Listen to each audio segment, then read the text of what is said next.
who want an exposure to a market or an asset. Everything they need in one place. Be the world's foremost authority on individuals, advisors and institutions. Bonjour et bienvenue pour notre semaine spéciale consacrée à l'allocation d'actifs. Nous recevons aujourd'hui Cédric Baron, gérant et membre de l'équipe multi-asset de Lyxor, pour parler des différentes classes d'actifs. Cédric, bonjour. Bonjour. Alors, on va commencer sous tout seigneur, tout honneur. On commence par les actions qui performent très très bien, notamment en Europe, mais pas uniquement. L'investisseur européen verrait aussi une bonne performance sur les actions américaines, par exemple. Est-ce que vous pensez qu'aujourd'hui, on a encore du potentiel d'appréciation sur cette classe d'actifs ? Alors, je pense qu'il faut clairement dissocier les États-Unis de l'Europe et du Japon. C'est vrai qu'aujourd'hui, on pense qu'il y a peut-être beaucoup moins de potentiel d'appréciation aux États-Unis où les valorisations sont extrêmement élevées. On a des PE 12 mois forward à peu près à 17, ce qui est assez élevé, mais si on les corrige du cycle, on arrive à des niveaux autour de 26, ce qui est extrêmement élevé, si on regarde historiquement.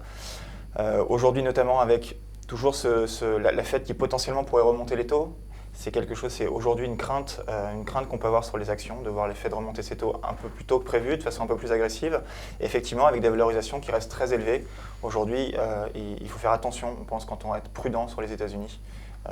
Du fait notamment de ces valorisations, et de niveaux de marge qui restent très élevés pour les entreprises, à des niveaux extrêmement élevés, et donc on ne voit pas forcément progresser dans les mois à venir.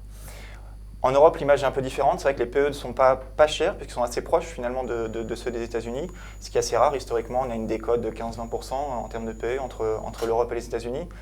Mais là, pour le coup, si on les corrige du cycle, on se rend compte qu'on est à des niveaux de PE corrigés du cycle beaucoup plus faibles que ceux qu'on peut trouver aux États-Unis, parce qu'on est là, pas en haut de cycle, plutôt en bas de cycle. Et on pense qu'il y a vraiment de bonnes raisons. Il y a clairement aujourd'hui de bonnes raisons de voir l'Europe, sur l'économie européenne et les entreprises bien performer, notamment bien entendu du fait d'un euro qui est extrêmement faible, qui aide la plupart des entreprises. On le voit déjà dans les chiffres publiés, notamment les chiffres macroéconomiques publiés par l'Allemagne. On a une banque centrale qui est très fortement en soutien, en qui les investisseurs font complètement confiance aujourd'hui. Et puis clairement la baisse du pétrole, c'est aussi un vrai facteur de soutien qui est un facteur plutôt de risque aux États-Unis, un facteur de soutien en Europe, où il y a très peu de producteurs. Et on le voit plutôt comme une baisse d'impôts pour le consommateur européen. Et clairement aujourd'hui tout ça c'est favorable à la zone européenne, c'est favorable aux entreprises européennes, et on pense que ça va être favorable cette année pour les actions européennes. Même si aujourd'hui, si on regarde depuis le début de l'année, il y a une vraie surperformance de l'Europe par rapport aux États-Unis, on pense qu'elle va continuer dans les mois à venir. On est aussi assez favorable sur le Japon. Le Japon profite également de la baisse du pétrole, puisque ce n'est pas non plus un producteur.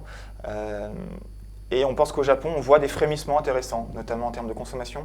On voit que la consommation se reprend un petit peu, c'est un point important, et surtout on voit les salaires qui reviennent un petit peu, qui commencent à remonter. C'est vraiment le point clé de toute la politique d'Abe, voire qui ne fonctionnera que si la demande intérieure reprend, pas uniquement une économie qui reprend via un yen qui est déprécié et qui arrive donc à augmenter les exportations. On a besoin d'avoir une consommation intérieure qui se reprend, et on voit que les salaires reviennent, sont en train de frémir, en train de remonter, et on pense qu'on peut avoir de belles surprises côté Japon, et c'est une classe d'actifs qu'on a envie de jouer. D'accord. Dans une allocation, globalement, sur la partie action, vous positionnez comment aujourd'hui ? Donc plutôt surpondéré sur les actions européennes, je présume ? Clairement, Europe, dans une moindre mesure Japon, mais quand même Japon, et clairement sous-pondéré États-Unis, et encore plus sous-pondéré émergent. Voilà, le resserrement du cycle, le resserrement des taux de la Fed, clairement, c'est pas favorable aux émergents. La hausse du dollar, c'est pas favorable pour les émergents. Il y a beaucoup de points d'inquiétude pour les émergents. Le tassement de la croissance en Chine, du fait d'un marché immobilier beaucoup plus fragile, font que tous ces facteurs font qu'on n'a pas très envie d'aller sur les émergents aujourd'hui. D'accord. Alors, du côté des obligations, du crédit, du high yield, on entend beaucoup parler il y a l'effet banque centrale qui commence à racheter des obligations. Quel impact ça a sur le marché ? Est-ce que ça rend encore la classe d'actifs attrayante aujourd'hui ? Alors c'est vrai qu'aujourd'hui, en particulier si on regarde le souverain et le souverain bien raté, on regarde l'Allemagne il y a 10 ans, on est à 20 BP de rendement. Alors c'est sûr que ce n'est pas là qu'on ira trouver du portage, ce n'est pas là qu'on ira trouver du rendement. En revanche, le quantitative easing vient de commencer, et on pense qu'il y a encore de la marge pour voir les taux se resserrer un petit peu. Et pourquoi pas passer négatif ? On est négatif sur l'Allemagne à 7 ans, il n'y a pas de raison qu'on ne le soit pas à 10 ans. Il y a peut-être quelques forces de rappel, mais on pense que les taux peuvent encore descendre. Et au-delà même du niveau des taux, on pense que de toute façon, dans une allocation globale, diversifiée, est toujours intéressant de détenir cette classe d'actifs, et en particulier du souverain bien raté. Maintenant, c'est sûr que vous perdez de l'argent dessus, potentiellement. Alors, étant donné le fort, si on parle toujours de l'Europe et de l'Allemagne en particulier, et étant donné la forte action de la Banque centrale, on ne voit pas les taux déraper à la hausse sur l'Allemagne.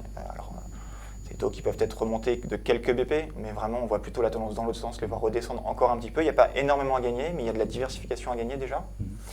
Et après, sur les autres souverains, en particulier les souverains périphériques, là, il y a un petit peu plus encore à gagner. Il y a plus de portage pour le coup, puisque les taux sont encore un petit peu plus élevés. Et il y a un potentiel de resserrement qui reste beaucoup plus important. D'accord. Dans l'univers du crédit et du haut rendement, alors qu'est-ce qu'il faut privilégier?